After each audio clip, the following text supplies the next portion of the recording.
తర్వాత తెలిసింది ఆ విగ్రహానికి జంజం ఉంటుంది. అదేంటి జంజం ఉంటుంది, రాజుగారి కదా జంజం ఉండదా? ఉంటుంది. కానీ ఆయన పనిచేసింది గిరిజనుల కోసం.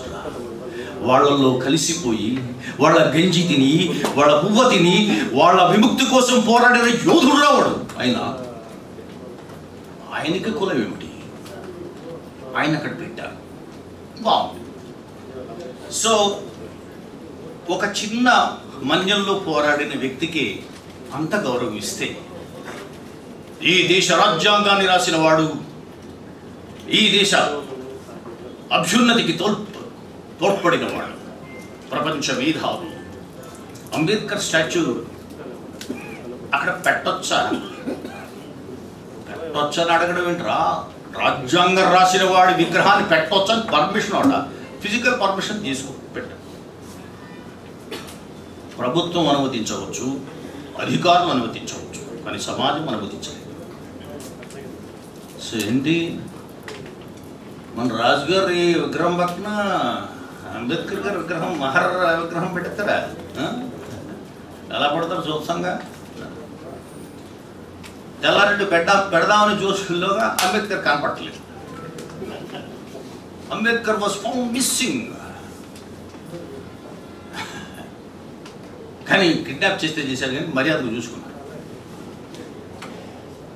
పాత పంచాయతీ కార్యాలయంలో జాగ్రత్త పెట్టారు.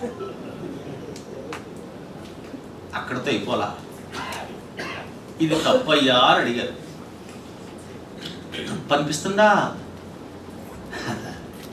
నిజమే. మిమ్మల్ని కూలి పని పిలుచుకోవడం తప్పు, మిమ్మల్ని మా వ్యవసాయ పనులకు రానివ్వడం తప్పు అని వెలిసారు. ఇది ఇప్పుడే.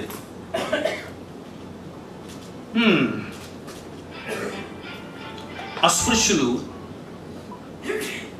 ఈ అస్పృశ్యత ఎక్కడుంటే పోతుంది? అస్పృశ్యత నేరం అని చట్టంలో వేసుకున్నాం. ఏదన్నా ఎవిడెన్సెస్తో పాటు మనం జాగ్రత్తగా తీసుకుని వెళ్తే ఇక్కడ మనకు సీనియర్ అడ్వకేట్స్ కొన్నాళ్ళు వాదించి పెట్టగలరు. కానీ ఎన్ని కేసులు వారి దగ్గరికి వెళ్తాయి? వెళ్ళవు కదా. మరి ప్రొటెక్షన్ ఎక్కడి నుంచి రావాలి? రెంటి నుంచి రావాలి. చట్టం, సమాజ ధర్మం. చట్టం ఒకటే సహకరిస్తుంది, సమాజ ధర్మం సహకరించట్లేదు. అందుకే దీనికి ఒక రక్షణ కావాలి అని అనుకున్నాడు అంబేద్కర్. మతం రక్షణ ఇస్తుందని అంబేద్కర్ భావించారా? మతం రక్షణ ఇస్తుందా? ఎలా అని బౌద్ధం తీసుకున్నారు ఆయన. సినిమాలు వెనక నుంచి చూపిస్తే బాగుంటుంది, ఫ్లాష్ బ్యాక్ అంటే డైరెక్ట్ చూపిస్తే బాగుంటుంది. బౌద్ధం తీసుకున్నాడు. బౌద్ధం ఎక్కడుంది? ఆయన చూశాడు. కనపడిన మతం తీసేసుకున్నాడు. ఆ మతం కనపడట్లేదు. ఈ దేశంలో పుట్టిందంటారు, కానీ పుట్టిందే అర్థం ఏంటి? ఆ మత ప్రవక్తలు, వాళ్ళు లామాలు కావచ్చు, మరొకరు కావచ్చు, ఉండాలా? దానికి ఒక పుణ్యక్షేత్రం ఉండాలా? అంతే కదా. ఇప్పుడు జీసస్ ఉన్నారనుకోండి, బెత్లెహేమ్, అట్లా మహమ్మద్ ప్రవక్తకి ఆ ప్రాంతం, మెక్కా, ఇలా ఉంటాయి. మరి బుద్ధుడికి ఒక దేశం, ఒక క్షేత్రం ఉండాలి కదా, సెంటర్ ఉండాలి కదా. లేదు. కానీ బౌద్ధ లామాలు కానీ వాళ్ళకి ఉంటారు, దేశం వెలుపున ఉంటారు.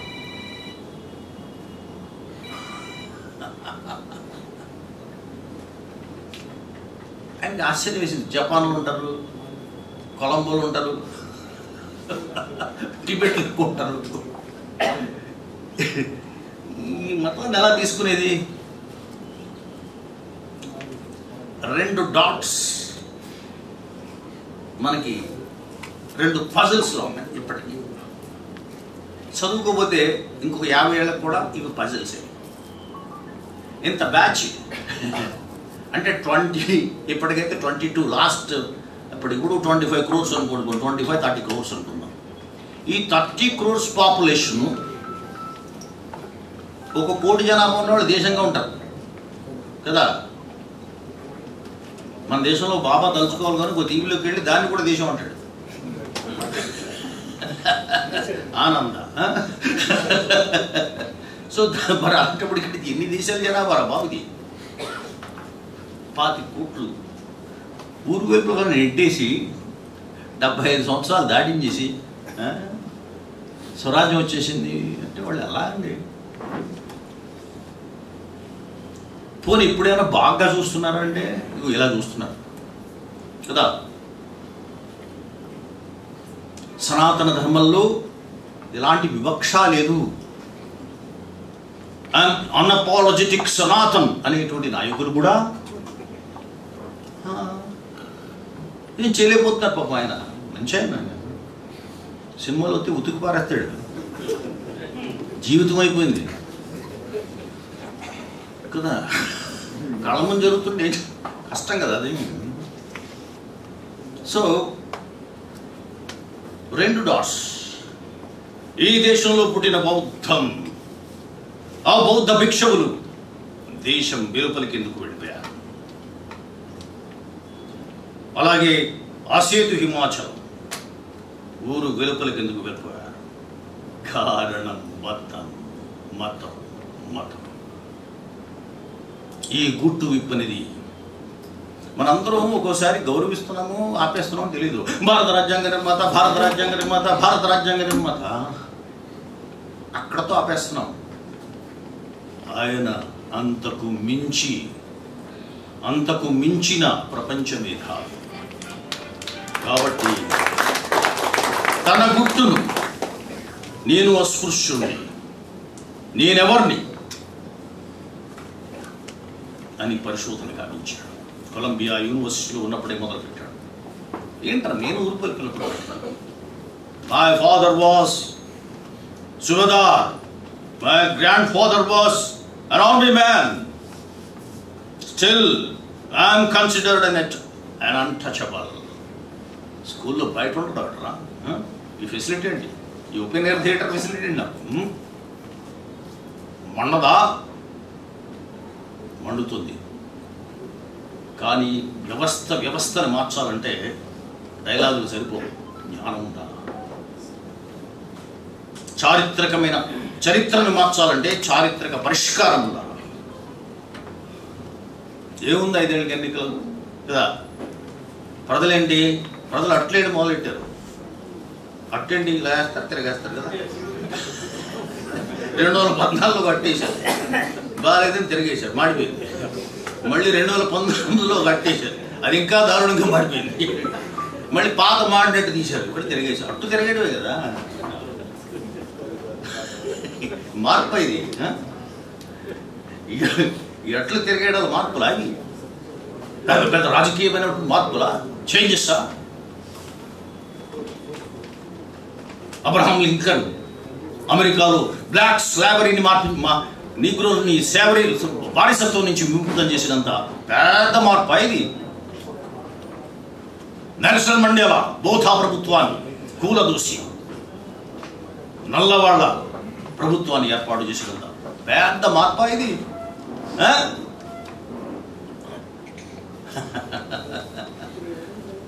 ఓట్లు వెళ్ళొచ్చనంతే రాజకీయమా? ఓటుకి 4,000 వెళ్ళి క్యూ పెట్టేసి 1000 మీద చొక్కా వేసుకొస్తే రాజకీయం? అది మారాలా, సమాజం మారాలా. We require statesmen, not politicians, simple politicians like Dr. B.R. Ambedkar లాంటి statesmen కావాలి. రైట్, ఇది మతం. నేను ఎవరినైనా ఆలోచించాను, వేసుకోవాలి. చదువుకున్న ప్రతివాడు. I'm an IAS officer. Having the service of 25 years, still I am considered an untouchable. నేను అస్పృశ్యుడిగా నన్ను చూడబడుతున్నాను. ఎందుకు అనివియా? రైట్. వేసుకుని ఉంటే ఏ ఐఏఎస్ ఆఫీసర్, ఐపీఎస్ ఆఫీసర్ అయినా, దళిత ఐపీఎస్ ఆఫీసర్ ఇలాంటి సభలో మీకు చెప్పుంటాడు. ఆయనే వేసుకోలేదు, మరి వేసుకోకుండా ఏం చేస్తారు? ఏం చేస్తామంటే పార్టీ పెడతాం. ఓహో పెట్టండి, దరిద్రం అంతే కదా. పార్టీ పెట్టి ఏం చేస్తావు?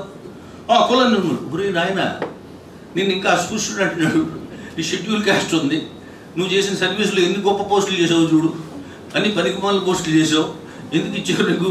Because you are a schedule caste officer. అప్పుడైనా అనుకోవాలి కదా నువ్వు.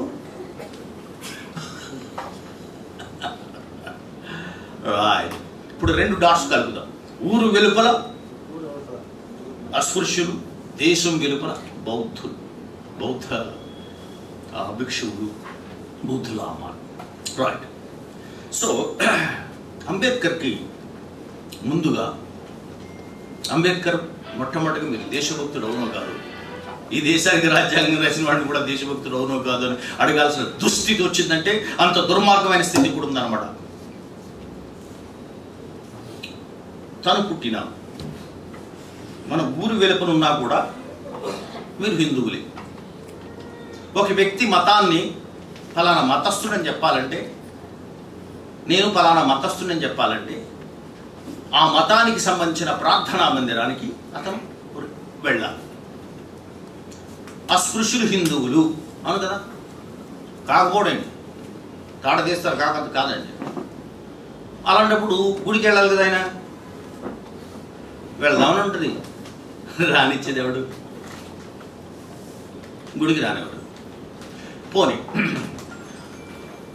ఇంకా ఆ మతస్థుడని చెప్పుకోవడానికి ఆ మతానికి సంబంధించినటువంటి పవిత్ర గ్రంథాన్ని కానీ చదవాలి, అని చదివే భాగ్యం కలగాలి. ముస్లిం ఖురాన్ చదువుకునే భాగ్యం ఉంటుంది, క్రిస్టియన్కి బైబిల్ చదువుకునే భాగ్యం ఉంటుంది. మరి ఇతనికి చదువు మనకి ఎదిగారు సార్, చదువు ఎలా వస్తుంది? లేకుండా చేశారు. పోనీ వినే భాగ్యం, సీసం పోస్తారు అనే భాగ్యం, నాలుగుకొస్తారు.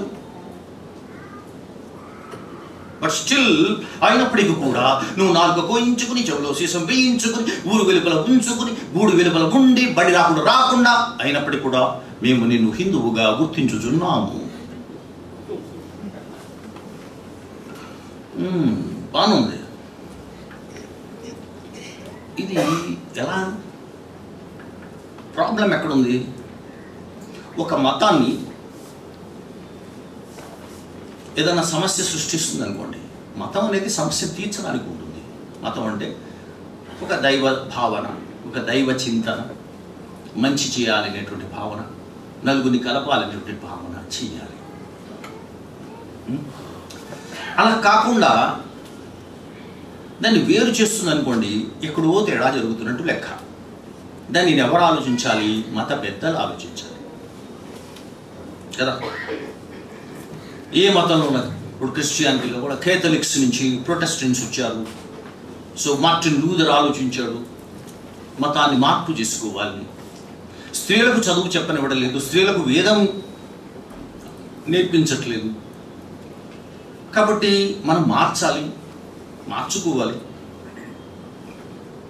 దానివల్ల అంతేకాకుండా మనం దురాచారాలు పాల్పడుతున్నాం, సతీ సగమనాలు చేస్తున్నాం, మార్చుకోవాలి. ఆడబిడ్డలకు చదువు ఉండడం లేదు, మార్చుకోవాలి. ఇవన్నీ ఎవరు ఆలోచించాలి?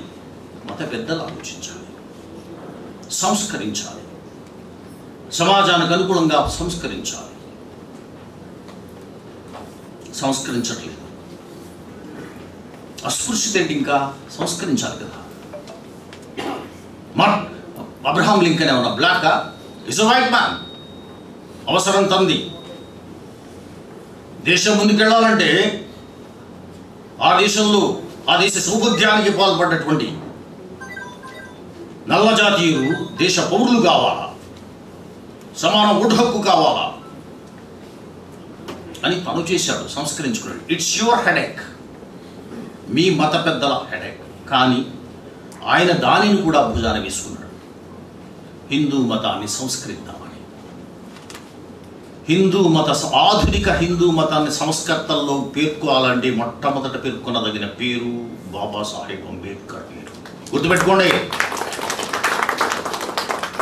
If you really try to save your religion, make your religion democratic, ప్రజాస్వామీకరించాలండి. హిందూ కోడ్ బిల్ ఏం రాశారు? ఎందుకు రాశారు? ఆయన ఎవరి కోసం రాశారు?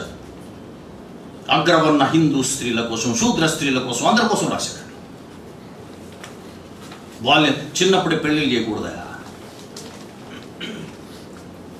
విడాకుల హక్కు ఇవ్వాలి ఆడపిల్లకి కూడా. దాని పేరే Hindu code bill. It try to reform. ఎంత చేసినా కూడా నన్ను వెలుపలి వాళ్ళకిన చూస్తున్నారు. ఇది మారదు. విసిగిపోయాడు, వేసారిపోయాడు. మీరు అనుకుంటున్నారా ఆయనకు ఆలోచన రాగానే వేరే మతంలోకి వెళ్ళలేదు? నేను ఇన్ని శాపాలు పెట్టి నన్ను హిందువుని అన్నారు. కరెక్టే, నేను హిందువుగా ఉండాలనుకున్నాను, లాభం లేదు. ఇప్పుడు అనిపిస్తుంది హిందువుగా పుట్టడం నా చేతిలో లేదు కాబట్టి పుట్టేశాను, కానీ హిందువుగా మరణించాలనిపించట్లేదు. ఏం చేస్తారు? ఈజీయా హిందువుగా మరణించడం? హిందువుగా మరణించడం ఈజీయా? మరణించి చూడండి. ఒక అస్పృశ్యుణ్ణి ఒక మంచి దహన వేదిక దగ్గరికి తీసుకువెళ్ళి అక్కడ దహనం చేసి చూడండి. Can he die as a Hindu? అభ్యంతర పెడతారు, దాడులు చేస్తారు. అరే మీకు అక్కడ వేరే ఇది ఉంది కదరా, బంధువుల గంట అక్కడ పెట్టుకోకుండా ఇక్కడ తెచ్చారంటారు బాడీనే. దిస్ ఇస్ ఇండిపెండెంట్ ఇండియా, స్వతంత్ర భారతం. అలాంటి చోట మతం మారాలనుకున్నాడు. అసలు మతం పోస్ట్ ఇండస్ట్రియల్ రెవల్యూషన్ తర్వాత, పారిశ్రామికలు వచ్చిన తర్వాత మతం వ్యక్తిగతమైంది. అంతకుముందు ఏమిటి? రాజుగారిది ఏ మతం, మంద అదే మతం, అంతే కదా. లేదా రాజు ఊరుకుంటాడండి, తాడు తెస్తాడు. నేను ఈయన ఫలానా ఆయన్ని దేవుడు అనుకున్నారా? మహారాజా నువ్వు ఎవడు దేవుడు అనుకుంటాడే, నా దేవుడు కదా. అంచేత రాజమతమే ప్రజామతం. రాజు శివభక్తుడైతే ప్రజలు శివభక్తులు కావాల్సింది, రాజు వైష్ణవ భక్తుడైతే ప్రజలు వైష్ణవ భక్తులు కావాల్సింది. రాచరికం. కానీ ప్రజాస్వామ్యం వచ్చాక, వ్యక్తి స్వేచ్ఛ వచ్చాక ఇది మన మనసుకు సంబంధించింది. అభిమతం. నాకు మనసుకు నచ్చిన భగవంతుడిని నేను ఆరాధిస్తాను. చిత్రంగా ఉంటుంది. హిందూ మతంలో నిజానికి ఆ సౌకర్యం ఉంది. ఇష్టదైవం అనే కాన్సెప్ట్ ఏ మతంలోనే ఉంటుందా? Who is your favourite God అని ఎవరైనా అడగలమా? మనం హిందువుల్ని అడగలమా?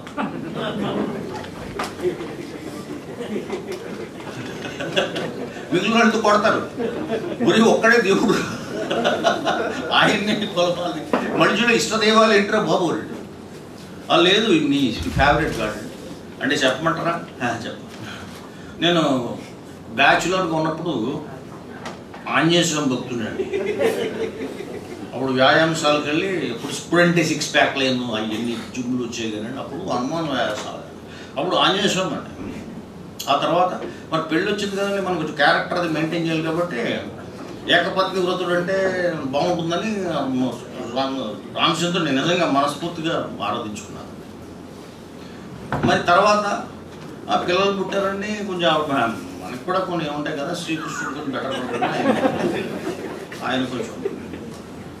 మరి పిల్లలు అంతా అయిపోయిన తప్పుడు ఏంటంటే ఇప్పుడు మనకి ఆర్థిక కష్టాలు వచ్చాయి కదండి, మనకి అంత ఇస్తే అంతకు రెట్టింపించే దేవుడు ఎవరైనా ఉంటే బాగుందని మీరు ఇలాగా మాట్లాడితే బాగుంటుందని మాకు సౌకర్యం ఉంది. ఇంత డెమోక్రటిక్ రిలీజియన్లో కూడా ఛాందసం తెస్తున్నారంటే ఎవరినైనా స్వీకరించగల లక్షణం ఉంటే, దైవ భావనని నిజంగా స్వీకరించగలిగిన లక్షణం ఎవరికి ఉంది? నిజానికి హిందువులకు ఉన్నట్టే కదా. అక్కడ కూడా ఛాందస్యం ఎలా తెచ్చక తేగలుగుతున్నారు? ఆశ్చర్యం కదా. సో ఇప్పుడు అంబేద్కర్ అంత బాగా చదువుకున్న ఆయన మతాన్ని ఆత్మతృప్తి కోసము, చనిపోయిన తర్వాత మంచి పుణ్యలోకాలకు వెళ్ళడం కోసం, లేదా బుందితో కైలాసం వెళ్ళడం కోసం, కైవల్యం కోసం కాదు, పోని పరలోక రాజ్యానికి వెళ్ళడం కోసం కాదు, స్వర్గానికి వెళ్ళడం కోసం కాదు. సింపుల్, ఆ ఊరు వెలుపల వాడ బతుకు నుంచి బయటకు రావడం కోసం. ఏ మతం బాగుంటుంది? రాజకీయంగా అన్ని ప్రయోగాలు చేశాను. ఇన్ని కోట్ల మంది ఇలా వదిలి వెళ్ళిపోతున్నాను, ఊరు వెలుపల వదిలి వెళ్ళిపోతున్నాను. ఏం చేసేస్తారు? కనీసం వీళ్ళకొక మతం ఇచ్చిపోతాను. అప్పుడు it was not his spiritual. మతం ఎందుకు ఉంటుంది? మతానికి కారణాలు ఉంటాయి. ఇప్పుడంటే ద్వేషం అయిపోయింది మతం అనుకోండి. వీడు మతం ఏంటో వీడు తెలియదు. ఆ మతస్థుడు కనపడితే మాత్రం నాకు చాలా చికాకండి. ఇంటికి నీ మతం ఏంటాడు? వాళ్ళ మాత్రం ఉండకూడదు సార్. కానీ ఈ మతం వాళ్ళంటే మా ఊరి నాయన ఏంటంటే ఇదే సార్ మా మతం. ఊరి నీకు భగవంతుడు గొడవ ఉంటాయి కదా. ఈ ద్వేషం వింటారు బాబు. నీది దేశభక్తి, ద్వేషభక్తి, ఏం భక్తి నీది? ఏమనంటే గొడవలా? అన్నీ చాలా మామూలుగా ఉండేవి కూడా ఒక్కొక్కసారి తీవ్రమైపోతున్నాయి. ఎక్కడైనా మంచిగా ఉండేవాళ్ళు ఏమనేవారు? గంగిగోవు లాంటి వాడు రాను. సో నిజంగానే మనకి అనిపించి స్మూత్గా, మెత్తగా, చక్కగా ఏం చెప్తే హాయిగా ఉంటుంది మనకి. అందరూ మెచ్చుకోమా, అందరూ పాలు తాగుతాం, అందరూ మెచ్చుకుంటాం. గోవు ఎవరికి ఇష్టం ఉండదు చెప్పండి? అందరికి ఇష్టమే. కానీ సరదా పడి మీరు గెడ్డం పెంచుకుని గోవుతో సెల్ఫీ దిగారనుకోండి, అది ఫేస్బుక్లో పెట్టి చూడండి. ఎక్కడ తీసుకుపోదామని రా గోవుని లేస్తాడు. అంతే కదా. సో ఎక్కడి నుంచి వచ్చింది ఇదంతా? ఇంతకుముందు లేవా గోవులు? గోవును మెచ్చని వాళ్ళు ఎవరు ఉంటారు? గోవు నచ్చని వాళ్ళు ఎవరు ఉంటారు కదా? అదేమన్నా పూలే, ఇరుగుబంట? పాలిస్తే చక్కగా ఏంటి ఏమవుతుంది? Right, okay. అంబేద్కర్కి ఇప్పుడు దీని నుంచి వెళ్ళిపోవాలని ఏం చేయాలి? నేను వెళ్ళిపోవడం కాదు, నేను అసలు లేని ఇందులో. నన్ను ఎక్కడుంచారు? If I'm a Hindu, I should be allowed to visit my own temple. నేను హిందువునైతే అక్కడికి వెళ్ళి నేను ప్రార్థన చేసుకోగలగాలి. ఎక్కడుంచారు రా బాబు? ఒక్కడనే తన్నా హోల్సేల్ బేరం అండి 27 కోట్ల 26 కోట్ల మంది. Are you playing games? Kabaddi ఆడేస్తారా, చెడుగుళ్ళు ఆడేస్తారా, పరాజకాలు ఆడేస్తారా, జోకులు వేసేస్తారా? 25 కోట్ల మంది ఆలోచించడం మొదలైతే ఏమవుతుంది అన్నది రిస్క్ లేదా మీకు? అసలు భయం లేదా అసలు మీకు? అందుకే జ్ఞానాన్ని మాత్రం అందివాడు. బటన్ నొక్కితే పింఛన్ పడదు, కానీ బటన్ నొక్కితే జ్ఞానం రాదు. రావాలా? సో ఏ రిలీజియన్ తీసుకోవాలి కదా? అప్పుడప్పుడు సార్ మరి ఇప్పుడు 2024లో ఏ పార్టీకి వెళ్తే బాగుంటుంది అంటారు? 3 కలిసి ఒకటి ఉన్నాయి, ఒకటి ఇటు ఉంది, కొంచెం డౌన్లో ఉంది. ఎటు బెటర్ అంటారు అని మనం వాళ్ళు అడిగినట్టుగా అడగలే. అంబేద్కర్ తన సమూహం యొక్క గురించి ఆలోచించారు. అప్పుడు ఎన్ని రిలీజియన్స్ ఉన్నాయి? రైట్, ఇక్కడే మీరు శ్రద్ధగా ఉన్నారు. 3 కనిపించాయి ఆయన ముందు. 1 ఇస్లాం, 2 క్రిస్టియానిటీ, 3 సిక్కు మతం. బౌద్ధం ముందు ఆయన రాలా, 3 కనిపించాయి. ఇస్లాం వెళితే ఎలాగా? అస్పృశ్యులందరూ వెళ్ళిపోయారు అనుకోండి, ఏది స్వరాజ్య అనంతరం పాకిస్తాన్ ఏర్పడ్డాక ముస్లింల సంఖ్య పెరిగిపోదు. పెరిగితే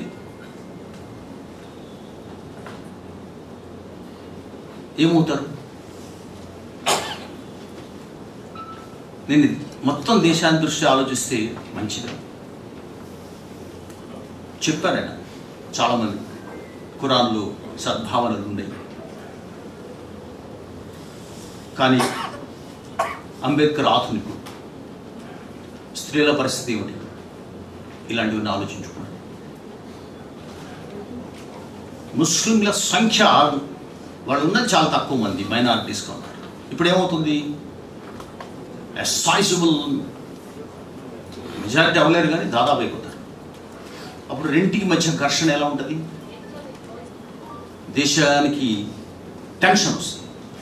ఈక్వల్ రేంజ్లో ఒక 2 రిలీజియన్స్ ఉన్నాయనుకోండి,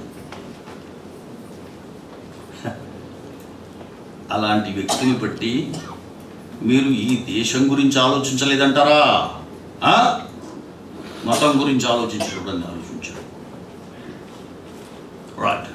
నిజానికి ఇస్లాం మతంలోకి వెళ్ళవద్దు అని కూడా హెచ్చరించేశారు కొన్ని సందర్భాలు. దేశ విభజన జరుగుతున్నప్పుడు మారణకాండ నడుస్తోంది.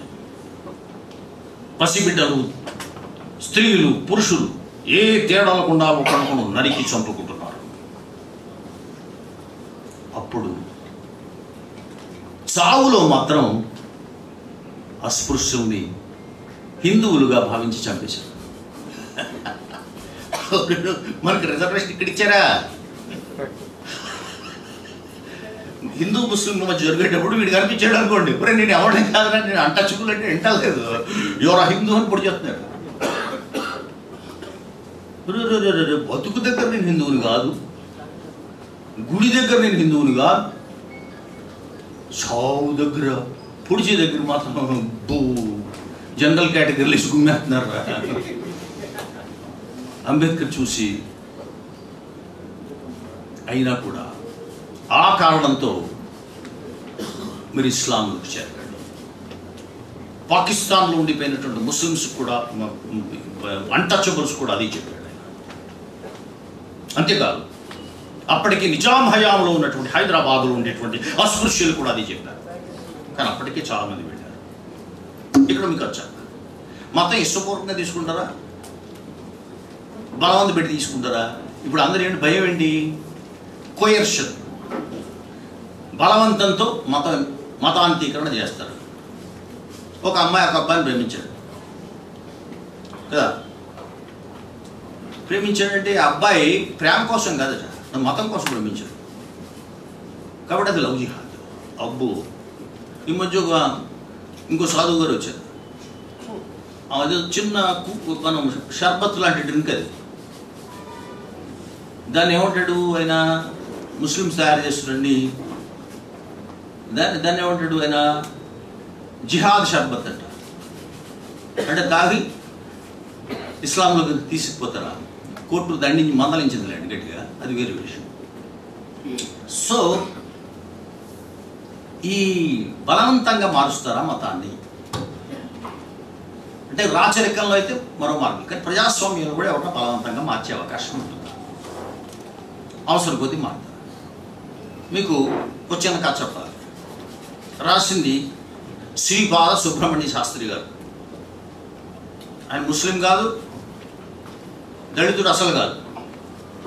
చాలా గొప్ప కథ ఇది. ఓ చెరువు ఉంటుంది, ఒక చెరువు ఉంటుంది. చెరువుకి ఎన్ని ఉంటాయి? 8 రేవులు ఉంటాయి, 4 రేవులు ఉంటాయి. అచ్చం మనం మనుస్మృతిలో ఉంటుంది చెరువు. 4 వర్ణాలు కదా, బ్రాహ్మణ, వైశ్య, క్షత్రియ, శూద్ర. వాళ్ళు అలాగే మెన్షన్ చేస్తున్నారు. ఈ రేవు బ్రాహ్మణులది, ఈ రేవు క్షత్రియులది, ఈ రేవు వైశ్యులది, ఈ రేవు శూద్రులది. శూద్రులు క్షత్రియులు మాంసం తింటారు, మరి అవే నీళ్ళు కదా తీసుకోవాల్సింది. ఎనివే రేవు వేరు కదా. సో బాగుంది. ఓ రోజు ఇలా గడిచిపోతుంది. ఓ రోజు పంతులు గారు ఒక ఆయన ఎక్కడికి అర్చన చేసుకుని పూజలన్నీ బాగా అలసిపోయాడు. అలసిపోయిన తర్వాత ఆయన కూడా కొంచెం ప్రసాదం ఆయన కూడా తింటారు కదా, అందరికి పెట్టాక కొంచెం నెయ్యి అది ఉండడం వల్ల దాహం వేసి నీళ్లు తాగుదామని వచ్చి చెరువులోకి ఇలా అనుకున్నాడు అన్నమాట. దగ్గర పెట్టుకున్నాడు. ఇప్పుడు పెద్ద సౌండ్ వచ్చింది.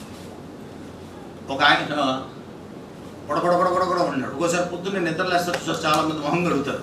అతడు మొహం కడిగేటప్పుడు మొత్తం ఫ్లాట్గా ఉన్న వాళ్ళంతా లేచిపోతారు, అక్కడక్కడక్కడక్కడ అంటుంటాడు. సో ఆ రేంజ్లో సౌండ్ చేస్తున్నాడు ఒక ఆయన. నీళ్ళు వేసుకున్నాడు, గడగడ అంటాడు, పూర్వ నూసిపోతున్నాడు. చూస్తే ఆయన ముస్లిం. ఈయన నీళ్ళు అలా వదిలేశాడు. మంచి దాహం మీద ఉంది. చూస్తే ఈయనేమో ఈ సాగు గారు ఇట్లా చేస్తున్నాడు అని అలా తిరిగాడు. అక్కడ పెట్టిన మెట్ల దగ్గర మురికి గుడ్డలతో స్త్రీలు ఇంత కుండలు పట్టుకుని ఉన్నారు. అంటే ఊరు వెలుపల ఉండేవాళ్ళు అన్నమాట, అస్పృశ్య స్త్రీలు అన్నారు. ఈయన మీద కోపం ఈయన ఇచ్చావు, ఈయన మీద ఏం చేయలేడు, స్ట్రాంగ్ ఈయన. ఈయన మీద కోపం వాళ్ళని చూపించాడు. ఏంటే కుండలు పట్టుకుని వచ్చేసారు, నీళ్ళు కోసం ముండల్లారా ఈ చెరువులో నీళ్ళు తాగేద్దామనే అంటే వాళ్ళకు ఫెసిలిటీ ఉంది. ఈ చెరువులో నీళ్లు వాడేసిన తర్వాత ఆ పైపులోంచి ఇంకా పొలంలోకి ఒక చెరువు ఉండదు అనమాట. అదే మాదిరి చెరువు, మాల చెరువు. ఆ నీళ్లు వదిలేసిన నీళ్లు వాళ్ళు తాగాలి బాలేదా? సో ఇంజనీరింగ్ డైరెక్ట్ ఇంజనీర్ మనుగా రాసి ఇచ్చినట్టుంది గ్రాఫ్. కరెక్ట్ ఉంది. సో మరి ఆ నీళ్ళు తాగొచ్చు కదండి. ఆ నీళ్ళు పాడైపోయాయ్యా. ఎందుకు పాడాయి? అందులో మనిషి చచ్చిపోయాడయ్యా. అది తీసేయండి. చచ్చిపోయి చాలా రోజులైందయ్యా, ఉబ్బుపోయాడయ్యా, వాసన వస్తున్నాడయ్యా, తీసేయండి, తీసి తాగండి. అయ్యా చచ్చిపోయినాడు కుష్ఠరోగయ్యా, ఆయన తీసి తాగండి. అప్పుడు ఈయన పంతులుజీ నువ్వు తాగు అన్నాడు. ఎవరు? గడగడ.